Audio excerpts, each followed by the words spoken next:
Hello students, आज lecture 3 होगा atomic structure का।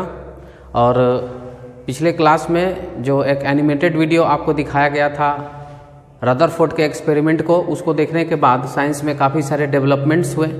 और काफ़ी सारे डेवलपमेंट्स होने के बाद अब क्या क्या डेवलपमेंट्स हुए हैं, कुछ इंपॉर्टेंट पॉइंट्स को हम लोग यहाँ पर ऑब्जर्व करते हैं। आपके सामने यहाँ पर दिख रहा होगा atomic number and mass number. Atomic number क्या होता है? एटॉमिक नंबर जैसा हम लोग जानते हैं उसमें नंबर ऑफ प्रोटॉन को बोला जाता है। नंबर ऑफ इलेक्ट्रॉन भी होता है, प्रोटॉन भी होता है, न्यूट्रॉन भी होता है। तो प्रोटॉन के संख्या को ही हम लोग एटॉमिक नंबर बोल रहे हैं, क्योंकि होता क्या है कि इलेक्ट्रॉन जो होता है एक्स्ट्रा पार्ट में होता है और प्रोटॉन सेंटर में होता है, जिसको न्यूक्लियस बोलते हैं। तो इलेक्ट्रॉन को आप बढ़ा सकते हैं और घटा सकते हैं, लेकिन प्रोटॉन को बढ़ा घटा नहीं सकते हैं, क्योंकि वो सेंटर में होता है।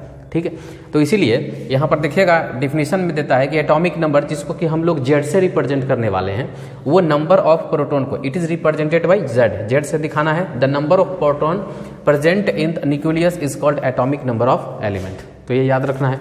उसके बाद है, अगर न्यूट्रल एटम की हम बात करेंगे, न्यूट्रल एटम में तो जितना इलेक्ट्रॉन होता है उतना proton. Electron means what? Electron means की निगेटिव चार्ज। प्रोटॉन मीन्स क्या? प्रोटॉन मतलब कि पॉजिटिव चार्ज। तो इलेक्ट्रॉन की संख्या प्रोटॉन की संख्या जब बराबर हो जाता है किसी भी एटम में, तो एटम जो होता है वो न्यूट्रल हो जाता है। ठीक है, इसीलिए इन न्यूट्रल एटम लिखा गया है कि number of electrons equal to number of protons. और ये न्यूट्रल एटम के लिए ही हमेशा आपको लागू करना है। अगर कोई आयन है उसमें किसी तरह का, आयन का मतलब कि वो कैटायन एनायन कुछ भी हो सकता है, पॉजिटिव चार्ज नेगेटिव चार्ज कुछ भी हो सकता है, तो उस केस में number of electron Z minus charge on ion. अब ध्यान दीजिएगा, जेड क्या है? जेड यहाँ पर एटॉमिक नंबर है। जेड यहाँ पर क्या है? Atomic number. Atomic number, atomic number में से हम चार्ज को घटाएंगे और वो हमारा निकल जाएगा नंबर ऑफ इलेक्ट्रॉन। मान लीजिए कि अगर आपका आयन जो है निगेटिव चार्ज में है, तो इसका माइनस प्लस हो जाएगा, तो जेड प्लस, मतलब इसमें नंबर ऑफ इलेक्ट्रॉन बढ़ जाएगा। और अगर यहाँ पर चार्ज ऑन आयन अगर पॉजिटिव चार्ज है, तो इसमें से घट जाएगा plus minus minus, Z minus something घट करके कम हो जाएगा, तो इलेक्ट्रॉन की संख्या घटेगा। तो ये बहुत ही बेहतरीन फार्मूला है कि किसी भी स्पेसीज में अगर आपको नंबर ऑफ इलेक्ट्रॉन निकालना है, अगर वो चार्ज्ड है, तो चार्ज है तो उसका जो एटॉमिक नंबर है उसको हम माइनस करेंगे जो चार्ज है उससे, तो वो नंबर ऑफ इलेक्ट्रॉन हमको निकाल करके दे देगा। तो ये हो गया एटॉमिक नंबर। तो याद रखिए, atomic number number of protons को बोला जाता है, नंबर ऑफ इलेक्ट्रॉन्स को कभी नहीं बोला जाता है, क्योंकि नंबर ऑफ इलेक्ट्रॉन बढ़ सकता है घट सकता है। और आपको पता है कि एटॉमिक नंबर भी फिक्स होता है, तो एटॉमिक नंबर फिक्स रहता है, प्रोटॉन भी फिक्स होता है, इसलिए प्रोटॉन की संख्या से एटॉमिक नंबर को इंडिकेट करते हैं। ये हो गया। दूसरा है मास नंबर। मास नंबर क्या है? जैसा कि आपको बताया गया था रदरफोर्ड के एक्सपेरिमेंट में कि all mass of atom are concentrated in the at the centre, मतलब जो न्यूक्लियस जिसको हम कहते हैं। तो न्यूक्लियस में प्रोटॉन और न्यूट्रॉन दोनों क्या होता है? कॉन्सेंट्रेटेड होता है। ठीक है, और इलेक्ट्रॉन उसके चारों तरफ रिवॉल्विंग होता है, चक्कर लगाते रहता है। इस पॉइंट ऑफ व्यू से अगर हम देखें, अगर कहीं पर हमको मास नंबर निकालने को कहा जाए तो क्या बोलेंगे? मास नंबर को हम लोग कैपिटल ए से रिप्रेजेंट करते हैं। याद रखना है, मास नंबर को हम लोग कैपिटल ए से रिप्रेजेंट करते हैं। और सेंटर में क्या होता है? Proton and neutron. रदरफोर्ड के मॉडल से पता है कि प्रोटॉन और न्यूट्रॉन कहाँ होता है? सेंटर में होता है, न्यूक्लियस में होता है। और इलेक्ट्रॉन का मास तो निग्लिजिबल होता है। इलेक्ट्रॉन का जो भी मास होता है वो क्या होता है? निग्लिजिबल होता है। तो जो मास होता है वो किसका होता है? प्रोटॉन एंड न्यूट्रॉन का। दोनों का मास लगभग क्या होता है? बराबर होता है। तो दोनों का मास कहाँ होता है? न्यूक्लियस में होता है। इलेक्ट्रॉन चारों तरफ घूम रहा है, जिसका मास कुछ खास नहीं है। तो किसी भी एटम का जो मास होता है वो कहाँ निहित होता है? उसके सेंटर में, उसके न्यूक्लियस में होता है। तो इसलिए लिखा गया कि mass number equal to proton plus neutron.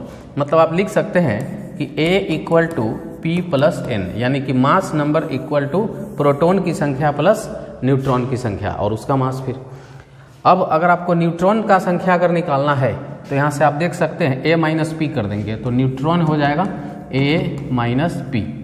और P मतलब क्या? प्रोटॉन। और प्रोटॉन की संख्या को ही हम क्या लिख रहे हैं? Z, एटॉमिक नंबर लिख रहे हैं। तो आप लिख सकते हैं कि neutron equal to A minus Z. ये काफ़ी इजी फार्मूला है। तो क्या हो गया? एटॉमिक नंबर के बराबर क्या होता है? प्रोटॉन होता है। एटॉमिक नंबर के बराबर प्रोटॉन होता है। इलेक्ट्रॉन तो बढ़ते घटते रहता है। मास नंबर क्या होता है? मास नंबर प्रोटॉन और न्यूट्रॉन की संख्या को बोलते हैं। प्रोटॉन और न्यूट्रॉन की संख्या का टोटल मिला करके जो मास होगा वही मास नंबर होगा, और वो कहाँ पर होता है? सेंटर में होता है, ये आपको पता हो गया।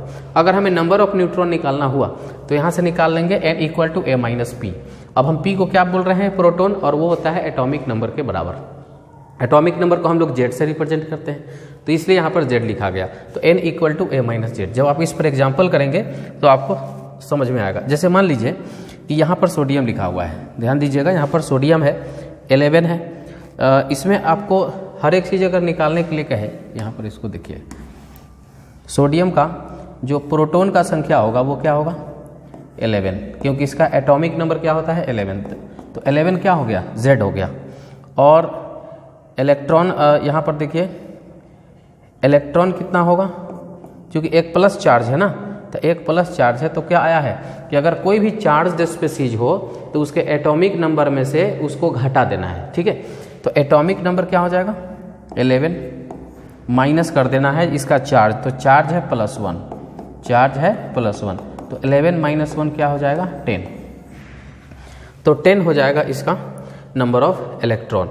तो अब ये जो दिया हुआ है इसमें आप देखिए प्रोटॉन की संख्या 11 फिक्स है, लेकिन इलेक्ट्रॉन की संख्या क्या है? 10 हो गया घट करके। आगे बढ़ते हैं। अगर इसमें निकालने का कोशिश करें प्रोटॉन, अच्छा हाँ एक और चीज़, हम चाहें तो यहाँ पर न्यूट्रॉन भी निकाल सकते हैं। निकाल के देखिए, neutron equal to a minus Z, जैसा कि फार्मूला आप लिखा हुआ देख रहे हैं। तो न्यूट्रॉन अगर इसमें निकालना है तो मास नंबर क्या होगा इसका? सोडियम का मास नंबर होता है प्रोटॉन प्लस न्यूट्रॉन। यहाँ पर प्रोटॉन कितना है? 11, और न्यूट्रॉन कितना होगा? देखिए एक मिनट, 23। एक चीज़ आपको थोड़ा सा ध्यान रखना होगा, इसका जो एटॉमिक मास होता है वो 23 होता है। तो 23 माइनस, और अभी जेड यहाँ पर कितना है? 11। अब इसको आप घटा सकते हैं, तो ये आ जाएगा 12। तो एटॉमिक मास याद रखना है, वहाँ से ये चीज़ निकलेगा। अगर यहाँ पर बात करें, और अभी हम फिलहाल इलेक्ट्रॉन प्रोटॉन को खाली देख रहे हैं। फ्लोरीन का देखिए, फ्लोरीन का प्रोटॉन की संख्या उसके एटॉमिक नंबर के, फ्लोरीन का एटॉमिक नंबर कितना होता है? 9 होता है। प्रोटॉन कितना हो जाएगा? 9, और जितना प्रोटॉन होता है वही उसका एटॉमिक नंबर होता है।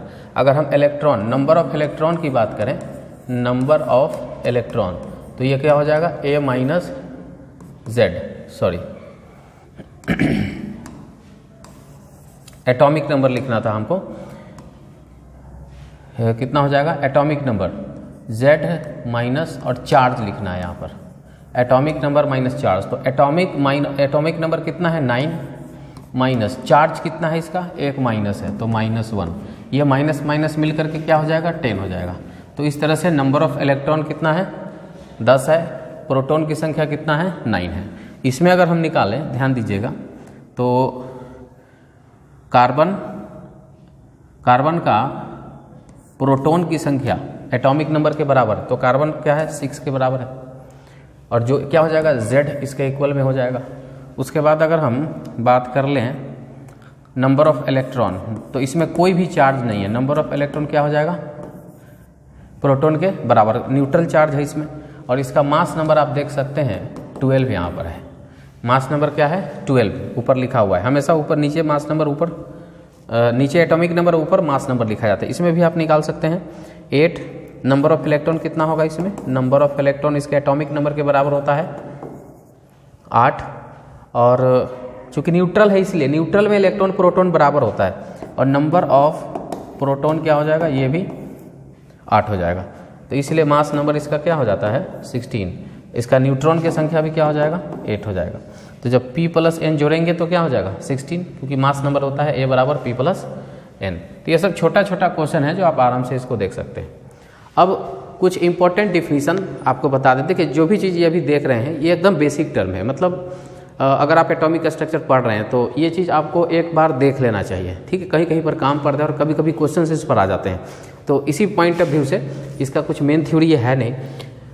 देखते हैं आइसोटोप। देखिए आइसोटोप क्या है आप लोग पहले से भी जानते हैं, जिसका एटॉमिक नंबर सेम होता है, जिसका एटॉमिक मास डिफरेंट होता है। एटॉमिक नंबर सेम और मास नंबर डिफरेंट, ध्यान रखिए।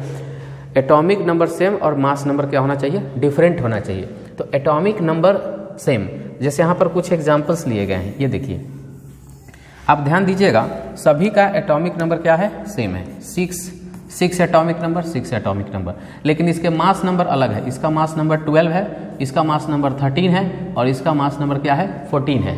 तो इस तरह से देख रहे हैं कि एटॉमिक नंबर सबका सेम है लेकिन मास नंबर सबका क्या है अलग अलग है।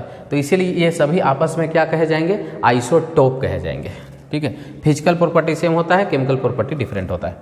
अब नेक्स्ट आ जाते हैं आइसोबार। ठीक है, आइसोबार में क्या होता है ठीक इसका उल्टा। आइसोटोप में क्या हुआ था कि एटॉमिक नंबर सेम था, मास नंबर डिफरेंट था।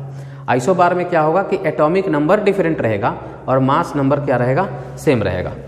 यहाँ पर देखिए, यहाँ पर देखिए एटॉमिक नंबर 1 है, इसका एटॉमिक नंबर 2 है, क्योंकि हाइड्रोजन का एटॉमिक नंबर 1 और हीलियम का एटॉमिक नंबर 2।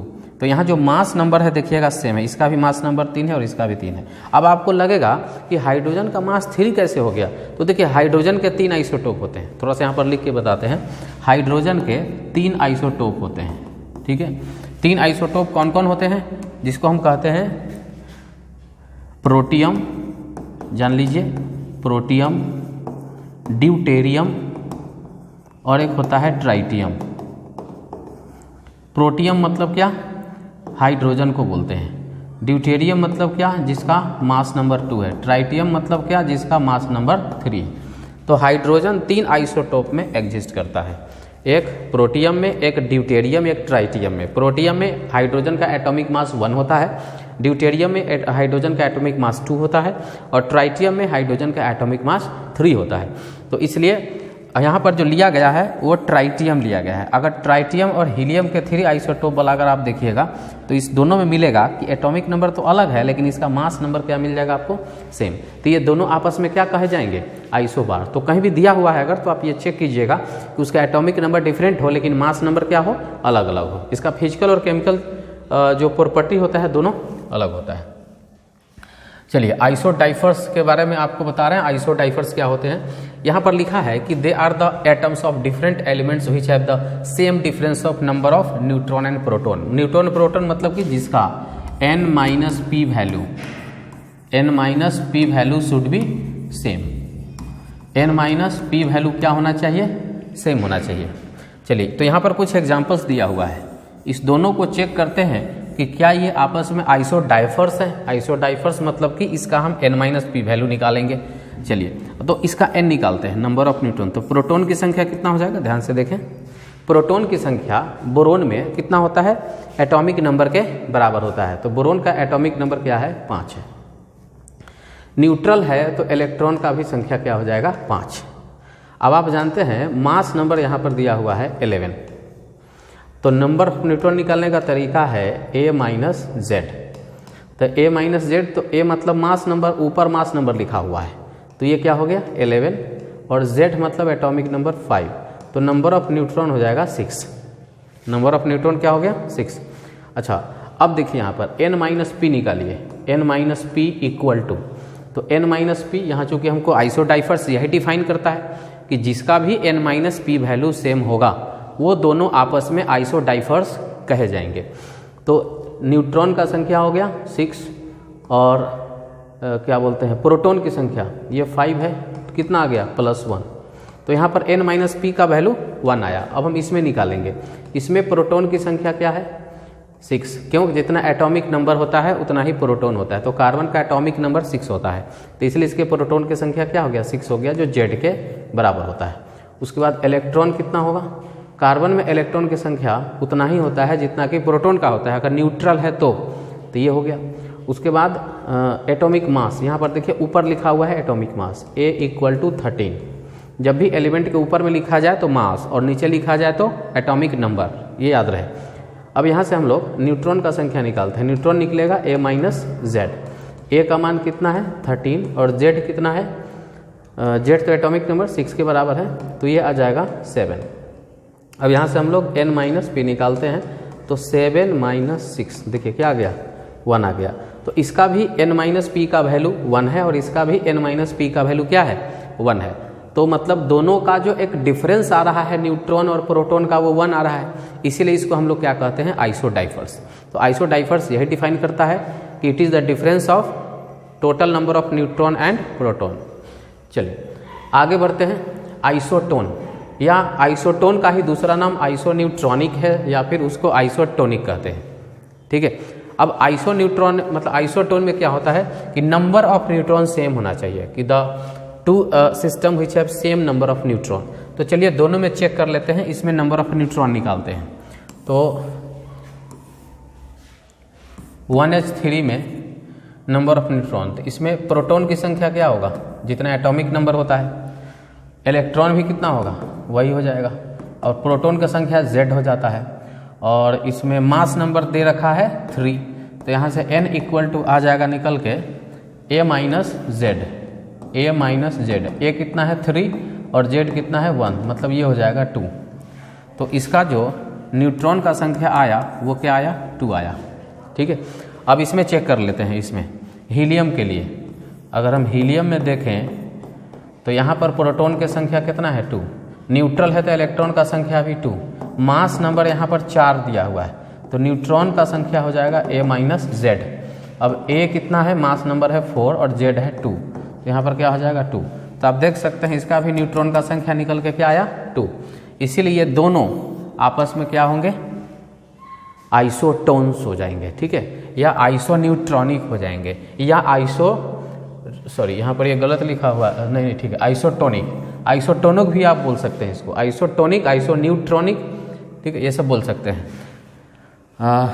एक और क्वेश्चन यहाँ पर है, इसको भी जरा सा चेकआउट कर लेते हैं। देखिएगा सभी लोग, यहाँ पर देखिए पोटेशियम 19K39, यहाँ पर प्रोटॉन की संख्या कितना है, उतना ही जितना किसका एटॉमिक नंबर होता है 19, और वही उसका क्या हो जाता है Z, atomic number Z proton की संख्या। उसके बाद इलेक्ट्रॉन इसमें दिया हुआ है तो वो भी उतना ही होगा 19 हो जाएगा, लेकिन मास नंबर देखिए यहाँ पर दिया हुआ है 39।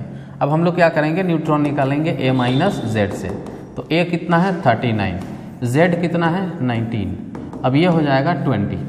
तो न्यूट्रॉन की संख्या हम इसका भी निकाले हैं तो आ गया है 20।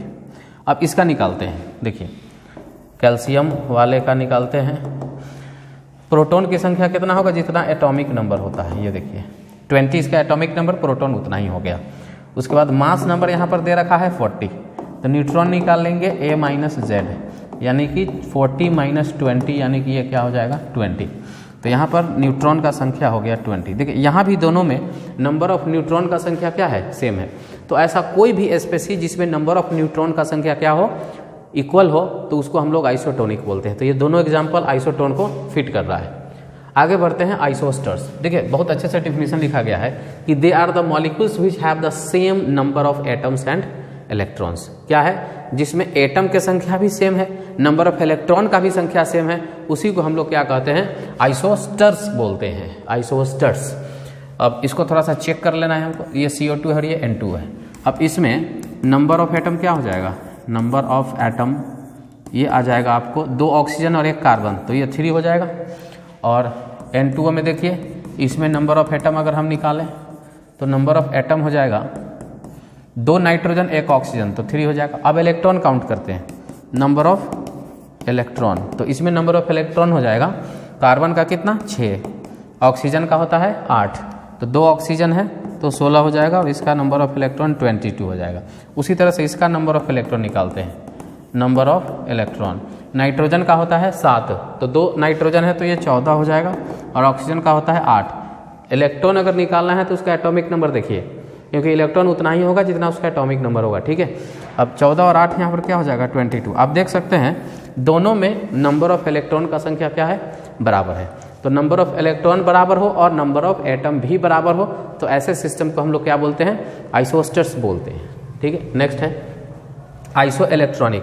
आइसो इलेक्ट्रॉन, देखिए आइसो का मतलब ही क्या होता है कि जिसमें नंबर ऑफ इलेक्ट्रॉन का संख्या से हो, आइसो का मतलब बराबर, और इलेक्ट्रॉन्स मतलब क्या बराबर हो, इलेक्ट्रॉन बराबर हो, तो ये क्या हो जाएगा आइसो इलेक्ट्रॉनिक, ये वर्ड बनता है आइसो इलेक्ट्रॉनिक्स। तो यहाँ पर क्लोरीन का देखिएगा एटॉमिक नंबर जो हो जाता है, एटॉमिक नंबर क्लोरीन का 17 होता है, तो नंबर ऑफ इलेक्ट्रॉन क्या हो जाएगा, नंबर ऑफ इलेक्ट्रॉन हो जाएगा Z माइनस और चार्ज, Z माइनस चार्ज, तो Z कितना है 17, और 1 इसमें बढ़ेगा तो ये क्या हो जाएगा 18। और आर्गन का एटॉमिक नंबर ही क्या होता है 18 होता है, तो इसका भी 18 इसका भी 18, मतलब दोनों में जो नंबर ऑफ इलेक्ट्रॉन है वो क्या है, सेम है, इसलिए क्या हो गया आइसो इलेक्ट्रॉनिक्स हो गया। यहाँ देखते हैं NH3 में नाइट्रोजन का नंबर ऑफ इलेक्ट्रॉन कितना, जितना एटॉमिक नंबर होता है तो 7 हो जाएगा, हाइड्रोजन का टोटल 3 हो जाएगा, एक हाइड्रोजन में 1 इलेक्ट्रॉन, 3 हाइड्रोजन में 3 इलेक्ट्रॉन, तो 7 और 3 ये क्या हो गया 10। H2O में देखते हैं हाइड्रोजन में नंबर ऑफ इलेक्ट्रॉन का संख्या 1 होता है तो 2 हाइड्रोजन में 2 होगा, और ऑक्सीजन का क्या हो जाएगा 8। देखिए क्या हो गया 10, मतलब इसमें भी नंबर ऑफ इलेक्ट्रॉन 10, इसमें भी नंबर ऑफ इलेक्ट्रॉन 10, और तो इसलिए चूंकि दोनों का both have same number of electron so these are called isoelectronic species. तो इसी तरह से आप इस पॉइंट्स को आप याद रखिएगा। अब कुछ क्वेश्चन यहाँ पर हम लोग लेते हैं और देखते हैं कि कैसा सिचुएशन यहाँ पर है। If the mass of neutron is doubled and mass of electron is half then find out the new atomic mass of carbon 12 and the percent by which it is increased. ठीक है, ये है बहुत normal, बस इसको language में देकर के टफ किया गया हुआ है। चलिए इसको बना के देखते हैं कि कैसे कैसे क्या कर सकते हैं हम लोग, इसमें क्या कर सकते हैं। देखिएगा आई थिंक ये विजिबल होगा clearly. Yes, neutron is doubled. चलिए पहले तो देखें कि है क्या। तो आपके पास है कार्बन 6 एंड 12, इसमें ए कितना है, मास नंबर है 12, प्रोटॉन कितना है 6, न्यूट्रॉन कितना है 6, इलेक्ट्रॉन कितना है 6। ठीक है, आप ध्यान रहे कि इलेक्ट्रॉन का मास निग्लिजिबल होता है। ध्यान रहे कि इलेक्ट्रॉन का मास क्या होता है, निग्लिजिबल होता है। अब इसका जो इनिशियल मास होगा, इनिशियल मास ये क्या हो जाएगा, मास क्या होता है 12 हो जाएगा, P + N। ठीक है, क्या हो जाएगा P + N। क्वेश्चन पढ़िए, न्यूट्रॉन के मास को डबल किया गया, ये रहा न्यूट्रॉन, ये न्यूट्रॉन रहा, और इसको क्या कर दिया जाता है डबल। ठीक है, यानी कि न्यूट्रॉन हो गया आपका 12, लेकिन प्रोटॉन तो रिमेन सेम, वही रह जाएगा। तो इसीलिए यहाँ पर फाइनल मास इसका क्या आ जाएगा, फाइनल मास अभी सिचुएशन जो दिया है उसके हिसाब से 12 + 6 मतलब ये हो जाएगा 18। आप AMU लिख सकते हैं यहाँ पर, क्योंकि आप सोच रहे होंगे कि मास है तो कुछ ना कुछ यूनिट आप ले सकते थे, आप AMU करके आप बना सकते हो। तो इनिशियल मास क्या है 12, फाइनल मास क्या है 18। ठीक है, अब हम सिंबल को क्या लिख सकते हैं, ऊपर मास लिखते हैं तो ऊपर हम लिख सकते हैं 18, लेकिन यहाँ पर क्या रहेगा 6 ही रहेगा। तो ये इसका एक नया फार्मूला हो गया, मतलब इस क्वेश्चन के अकॉर्डिंग जिस तरह से ये चेंजिंग किया है उसकी बात कर रहे हैं। अब फिर क्या पूछा है कि percentage by which it is increase, कितना परसेंट इंक्रीज किया। तो परसेंट इंक्रीज अगर आपसे पूछ रहा है तो क्या करेंगे, फ्रैक्शन निकाल, पहले कितना था अभी कितना है उसको घटा करके टोटल से डिवाइड कर देते हैं। ठीक है, तो फाइनल 18 है -12 है, और फिर इनिशियल से डिवाइड, इनिशियल तो 12 ही था ना, इनिशियल से डिवाइड करते हैं। तो और हाँ, आपको क्या करना होगा, यहाँ पर करना होगा 100% निकालना है ना। तो ये आई थिंक आ जाएगा 6/12 × 100, आप देख सकते हैं ये 2 टाइम्स जाएगा, और ये 50% अप्रॉक्स ऐसा आना चाहिए। ठीक है, तो परसेंटेज निकालने का जो एक सिचुएशन है आप देख लीजिएगा, उसी तरह से बनाना है। जिस तरह से परसेंटेज निकालते हैं ना कि अपना मतलब एक जो आया है वो बाई टोटल से डिवाइड कर देते हैं उसको, और इनटू करते हैं 100 से। तो बस वही कुछ करना है, कितना चेंज हो रहा है। ठीक है, अभी 18 है, पहले क्या था 12 था, तो दोनों को घटा करके कितना, अभी 6 मतलब इंक्रीमेंट हो रहा है, तो कितना इंक्रीमेंट हो गया, तो उसी हिसाब से हम लोग करेंगे और ये निकल जाएगा। चलिए आगे है, if number of proton in X2- is 16। अगर प्रोटॉन का संख्या 16 है, ध्यान दीजिएगा X2- है, इसके लिए प्रोटॉन का संख्या क्या है 16। जैसा कि आपको पता है कि प्रोटॉन न बढ़ता है न घटता है, प्रोटॉन बिल्कुल सेम होता है, आप चाहें तो इलेक्ट्रॉन बढ़ा घटा सकते हैं। तो बोला है कि X+2 में कितना इलेक्ट्रॉन होगा, X+2 में कितना इलेक्ट्रॉन होगा। तो आप खुद सोचिए कि 16 है, ठीक है, प्रोटॉन 16 है, तो न्यूट्रल होता तो इलेक्ट्रॉन भी क्या होता 16 होता। In case of neutral, in case of neutral, neutral के केस में क्या हो जाता, 16 हो जाता, क्योंकि प्रोटॉन जितना होता है उतना ही इलेक्ट्रॉन होता है अगर आपका एटम न्यूट्रल है तो। लेकिन आपसे पूछा x+2 में कितना होगा, x+2 में पूछ रहा है। x+2 मीन्स क्या, x+2 का मतलब हो गया कि जो भी इलेक्ट्रॉन है ना उसमें +2 मतलब 2 इलेक्ट्रॉन आपको बाहर करने हैं, मतलब 16 में से आपको 2 बाहर कर देने हैं, तो क्या हो जाएंगे 14। तो 14 देखिए यहाँ पर कोई ऑप्शन होगा शायद 14 का, ये वाला। तो इस तरह से ये बहुत ही बेसिक क्वेश्चन पूछा जा सकता है। और आज के इस लेक्चर में इतना ही रहेगा। मेरा नेक्स्ट लेक्चर रहेगा इलेक्ट्रोमैग्नेटिक रेडिएशन, बहुत जल्द ही लेकर के आपके सामने में आएंगे। आज के लिए इतना ही, थैंक यू वेरी मच।